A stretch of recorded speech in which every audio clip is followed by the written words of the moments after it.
Do you ever wonder what might lie out there deep in space? Do you want to believe we're not alone, that somewhere in the universe, intelligent life may actually exist? Our next guest says there is life out there. It does exist. Dr. Charles Hall says he spent 2 years working with extraterrestrial beings during his time with the American military. He claims the US military has actually been in contact with alien species for years. And Dr. Charles Hall is here to explain, along with his wife Marie, live from what Bugs Bunny used to call Albuquerque, New Mexico. Now, thank you both for your time. Terrific to have you with us. Firstly, Charles, can you tell us your story of how you managed to come into contact with these beings as you worked with the military? I'm a Vietnam veteran, and I enlisted in the Air Force in July 1964, and I was trained as a weather observer. And I was sent to Nellis Air Force Base, Nevada, outside Las Vegas, Nevada. And for 2.5 years, I was sent up to the gunnery ranges up at Indian Springs, and I was given a clearance to allow me to go anywhere in Dreamland, as long as I was alone.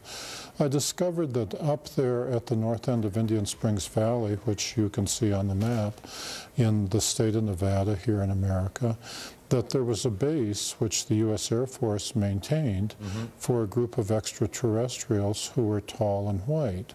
And I, as the duty weather observer, was allowed to go up there, or they were allowed to come down to where I was.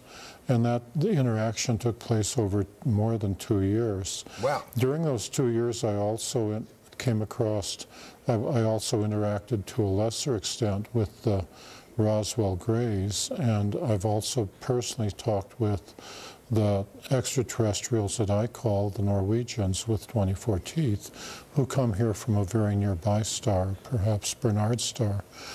And my experiences, my presentations, my books are unique because I'm the only person that I know of that was allowed to interact with the extraterrestrials, the tall whites, for more than 2 years. So 3 different species of aliens you're talking about there, Charles? Yeah, can you describe what they look like, that is correct. what they were like? Well, I'll start with the tall whites. They're thinner than we are, and they're very frail.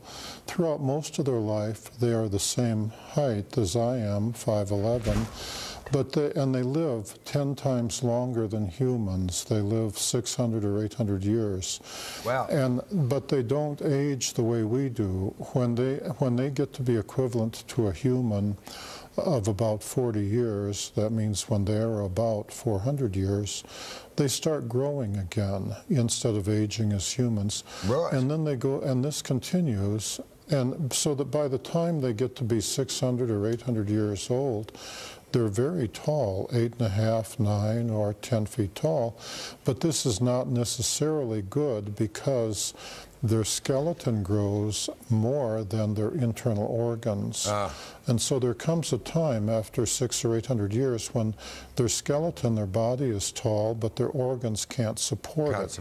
At which time they die a natural death, because they're just flesh and blood creatures like we are. If they injure themselves, it takes them 10 times longer to heal up than a human. Yes. So there's a trade-off. Yeah, right. They still look fresh as a daisy when they go, though. They look like Tilda Swinton. Hey, just quickly, you had them there. You were working with the aliens on any particular project, or was the military working with the aliens on a particular project? Was there, I don't know, technology sharing or, you know, botanical cross-fertilisation? The U.S. Air Force, and I'm speaking of the mid-1960s, was willing to give them anything they asked for. When I first met them, I was very afraid of them, and every human I met, when you come across them out in the desert, was naturally very afraid of them, and they were even more afraid of us. It's like running into a gorilla in the wild, where the gorilla is on his home ground. So they had to go through a process of becoming used to being around humans before they could take part in the technology transfer program. I, as the weather observer, was the test human. As an enlisted man, I was expendable, you know. Sure. I was the one they send out there and say, practice talking to Charlie. And Marie, let's bring you in. You've never seen these things for yourself. Are you a believer? Because probably a lot of people watching this morning are going to think, I don't believe him. It's ridiculous. How could it be possible?